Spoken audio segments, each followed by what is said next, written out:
came up with in Long Beach. The 1960s Electra King. Currently, we've got this set up without its top on. This is what it looks like with the top on. We prefer it without this because it makes it look a little bit more like Mr. Incredible's car. So we'll get rid of that.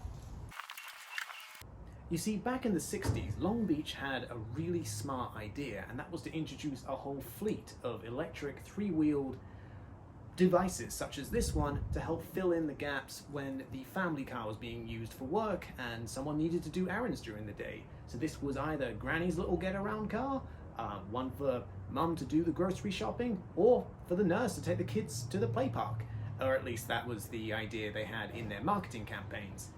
These don't have the greatest range on their original lead-acid batteries, so it's not really the most practical of vehicles, but if you're in a pinch and you don't want to pay gas prices, this might be a good option for you. You'll note that it has fully functioning headlights and blinkers, as I shall demonstrate now. And in addition to this, it has, quite frankly, some of the softest and spongiest suspension that I've come across on any vehicle. A feature which I do appreciate is these door handles, which are halfway down the door, almost to the floor. You have to reach down every time you want to get in. Now, working our way around to the back of the car, we find a very satisfactory trunk compartment. I'll just open it here. I've added this as an aftermarket lock. The one it came with is long gone. If we just open this up,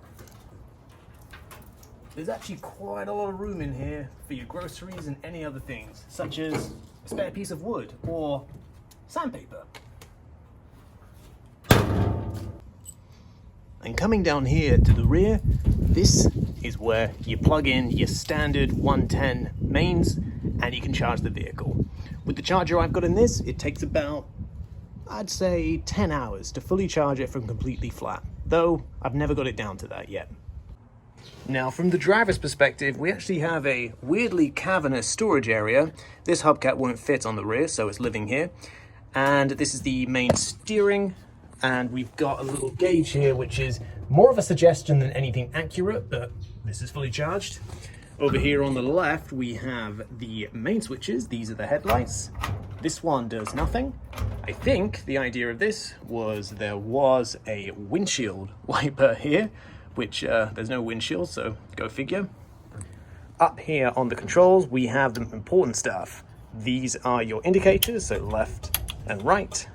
This is our reverse, neutral, and forward. And this handy little button is, of course, the horn.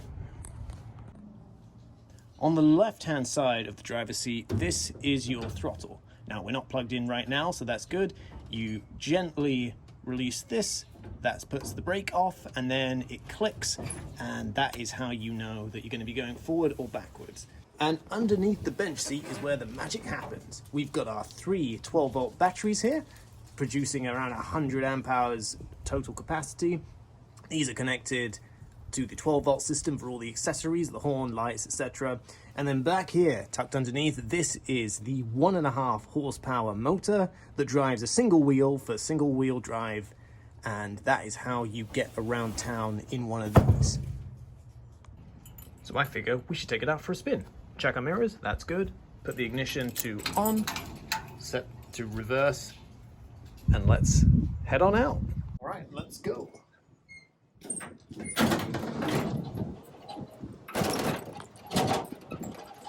So as you could wager from the camera, the ride is a little bit bumpy. I've just got you on a tripod right now, and, well, it's about as stable as it can be. Just going around the block, see the wind in my hair, the brakes are just a suggestion, and it's pretty flattering, as you'll probably notice.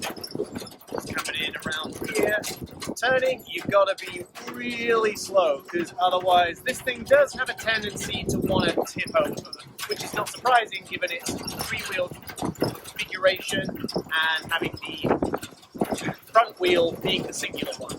Not the most stable. The good news is it has a lot of pep, it's a gas saver, and overall it's just a lot of fun to ride around. I take this across town sometimes, and that's good fun. But yeah, as you can tell, it's a little bit of a rattly thing.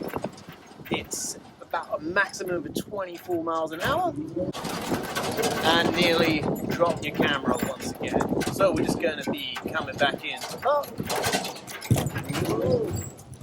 And we are fully docked. And that more or less sums up the 1965 Electra King, our three-wheeled electric vehicle. Perfect for around town, but honestly not much else. Thanks for watching, and see you soon.